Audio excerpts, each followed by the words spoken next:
Okay, I don't know how it will come out because this is something that I think about a lot. On one hand, I don't want to be seen as, you know, I'm as a Chinese artist in America, you know, a Chinese American woman artist. I don't like to put labels. I want my work to speak for itself. You know, I always prefer the kind of visual language that is, instead of, you know, expressive and explicit, I always prefer symbolism, subtlety, humor. You know, I just don't like to attack issues straight on.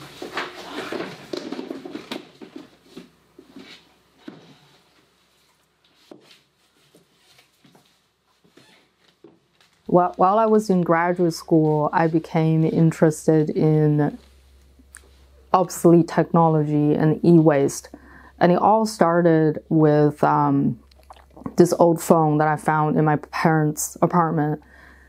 And I just, out of curiosity, I took it apart and I saw this little plastic lens. And I was really fascinated by it. And I just had this light bulb moment where I wanted to build an analog camera using these lenses. So a lot of those lenses are taken from phones like this. And also, you know, earlier iPhones. I don't really have a lot of them left because I've pretty much taken all of them apart. Let me see, maybe I can find one. See this one? I don't know what kind of phone this is, but you see this little sensor here? Yeah, that's, there was a camera here. These are lenses from smartphones. So they're all different sizes. Usually the smaller ones, see, this one's smaller, right? That's usually the selfie camera. Also, here is the sensor behind the lens. I've kept all of them. Right now, I'm putting them into like a orgone pyramid. I can show you, it's right there.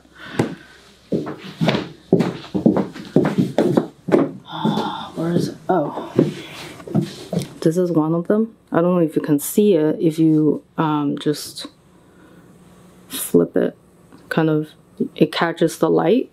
I don't know if the camera can pick it up. Right? Here are some little ones. I just put some of the sensors in it.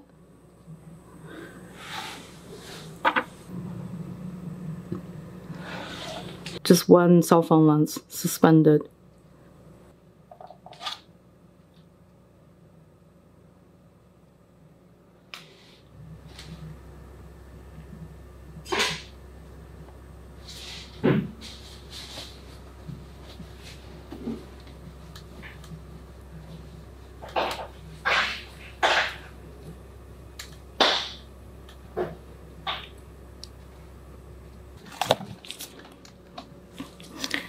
One.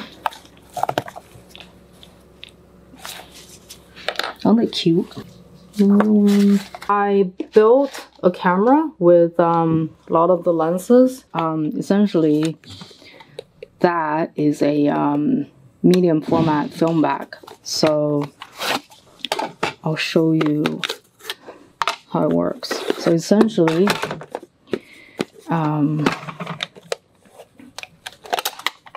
see, that's where you load the film, right? And the film goes over through here. That's where it gets exposed. So I wanted to build a analog camera using these cell phone lenses. So I took them apart, took all the phone apart, took the lenses out, and mount them on a just piece of plywood. So this would sit on top of where the film would get exposed, and the whole thing just slides in here, right? Oh, hang on. All right. This thing is falling apart. Okay. That goes in there, and I have a little tripod mount here and there, so I would mount it on a tripod, and this would be the shutter. But the thing is, because all the lenses, the aperture is quite large. I'd say, I don't know, somewhere around like 5.6, 4. So the photos, the first couple of tests, all the photos were just overexposed. So what I do is I put 1 or 2 pieces of neutral density gel on top. So I think I've done like two pieces. So each piece is 4 stops. So it will, you know, slows down by 8 stops. So that's how I managed to take photos. So I made 3 lens boards. So this is actually mostly selfie camera lenses. As you can compare the two, see how much larger that one is, and this is a lot smaller. So I made 3 lens boards in total, and I was hoping to make multiple exposures. So for the first exposure, I would use this lens board, and then once I've taken, you know, the whole roll, I would rewind the roll in a film bag, and then I would change another lens, and then just repeat, and then, you know, do the same thing again.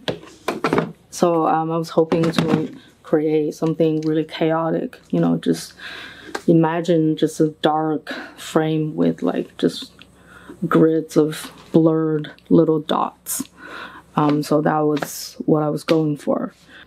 So in the beginning, I asked people I know for phones that they no longer use, but I didn't have enough phones to build a camera, because I was thinking of building a grid of lens and make a lens board from that. So I started searching online, on Craigslist, on eBay, and I was able to find a lot of just broken, used phones, and I was able to find this whole box of just different kinds of phones, and I remember bought it by the pound, so I was really happy about that. This is my favorite, because it's probably the oldest phone out of all the phones I have. I don't think I'll take it apart, because it's so old that it's beginning to look kind of cool.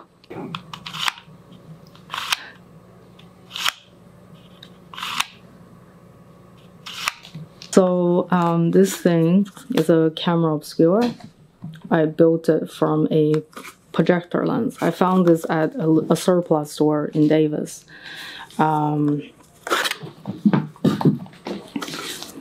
So I have a lens with a little bellow attached to it, so you can, you know, adjust the focal length.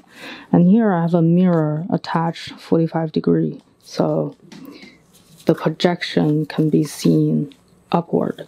And on top of that, I have this thing that just goes on top, so you're able to see.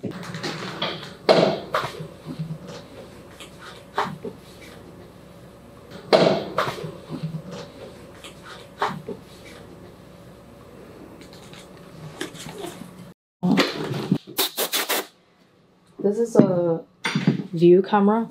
I mean, this is a stereo view camera. Stereo just means 2 lenses. Essentially, I just measured the distance between my eyeballs, and that's where I placed the 2 lenses. This is like 8 times magnifying loop. So I kind of just go in there and see if it's in focus, and then what I do is I just try to move this plane to focus.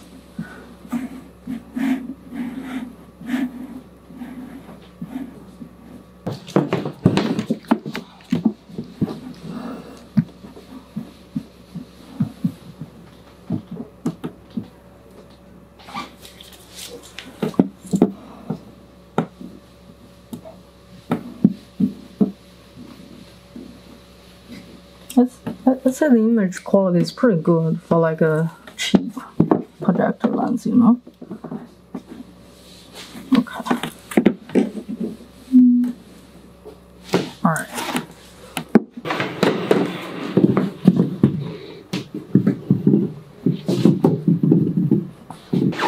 So I just try to find the midpoint. Okay.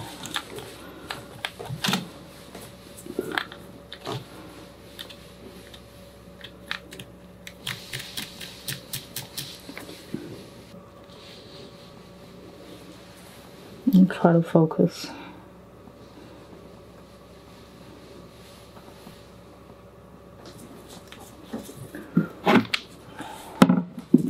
It's all very manual, low tech. Okay. This, do you know what this is? This is a print head. That's a print head that stopped working. This is a what do you call that? A spool from a 35mm film roll. That's the film I use for my Vanitas photos. That's my favorite phone, and that's my that's the charger for my MacBook. That's dead. Yeah, that's everything.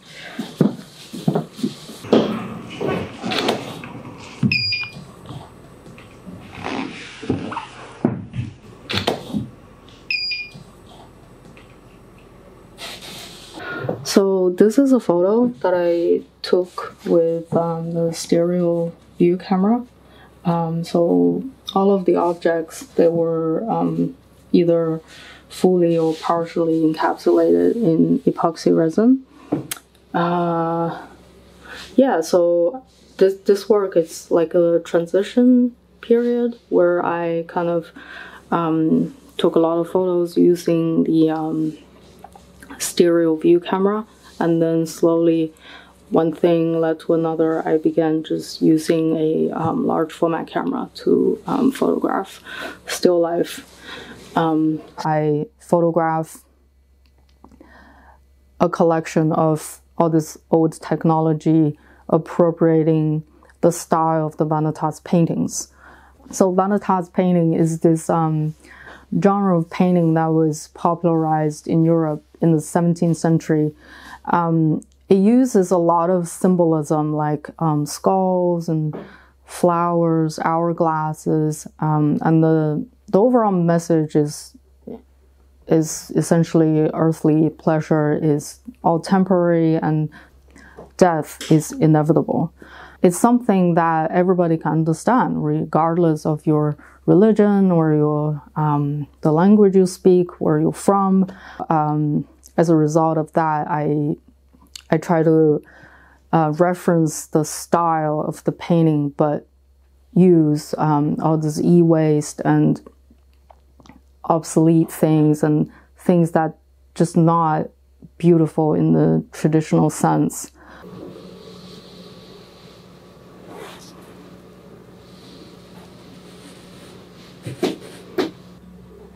It's satisfying when I'm like trying to organize them, like putting them into different categories.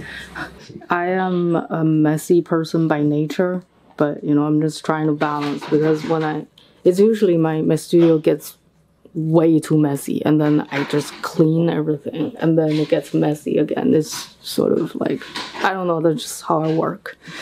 I'm just collecting bits like this. Circuit boards, so you can see like how tiny the the screw are. By the way, I keep all the screws and I put them in my organ as well. I just try to utilize everything.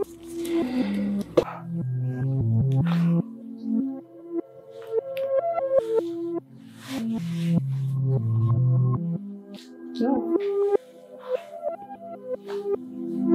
Okay. We're in my bathroom. This is my house. I turned this downstairs spare bathroom into my dark room. So actually I just did some prints. Currently I am I'm working on doing silver gelatin prints from drawings. So I've been doing a lot of ink on acetate drawings, and they create this really interesting interplay between, you know, light and shadow. So I had this idea where I just essentially making a contact print. I'll show you. So this is just a immersed image of the drawing. So this is something that I'm thinking of doing more. Okay.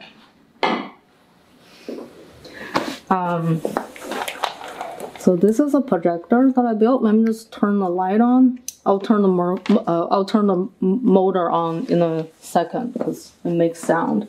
So I built 5 projectors, and this is one of them. So essentially, I have like a lot of just defunct, moldy camera lenses, and I turned them into 5 different projectors. So they're all, like, all the lenses and the lights, they're interchangeable. You could, you know, place it this way, or you could turn it around. Both way works. So here's the lid. It's all like built from plywood. Here I have 4 prints of my drawings printed on what's that? Some sort of translucent material, and then it's attached to a motor, so it goes back and forth.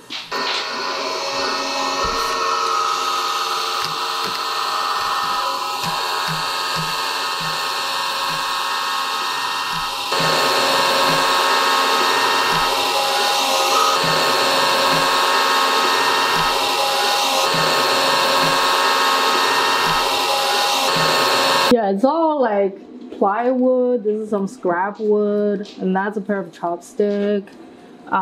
Everything's like Liv was saying, just taped together.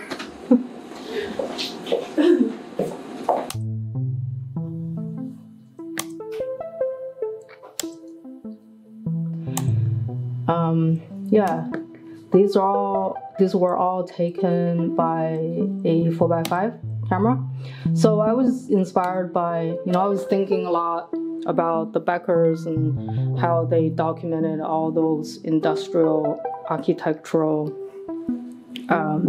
like water towers and things. So started almost like a bit of a joke, you know. I just doing this very serious project, investing a lot of time and money into it, but I'm photographing like this ugly eyesore fast food chains. Yeah, McDonald's was the worst. I got the most harassment from McDonald's. 2-person came up to me and she was like, "What are you doing?" And I'm like, "Well, I'm taking a photograph. I'm just, you know, I'm an artist. I like photography." And she was like, "Well, you're not allowed to do this." And I'm like, "Well, I'm on a public path." And then they just like stared at me for a little bit and they just walked away. It's, yeah, things like that happen all the time. Yeah, we take snapshots using phones every day, right? So I was thinking, you know, several decades ago, people did the same thing.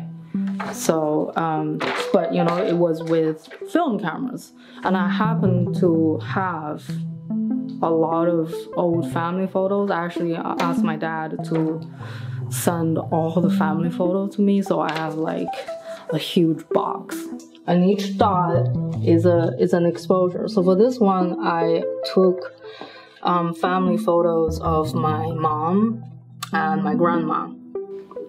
So yeah, so I just began photographing these family photos. You know, I scanned each individual photos because they're like, some of them are like this big, some are a little bit bigger, but they were really tiny.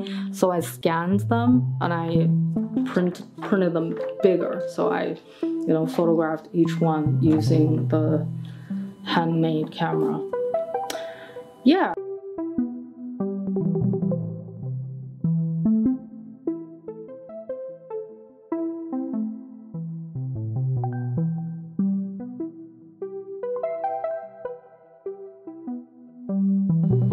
When I was younger, I always felt that my opinion didn't matter, my voice was not heard. And I still do feel that at times, you know, but just I'm getting more and more comfortable with that, just with the way I am. And I think just the process of becoming more and more comfortable with that, it's sort of, that connects my personal history and the work I make, if that makes sense.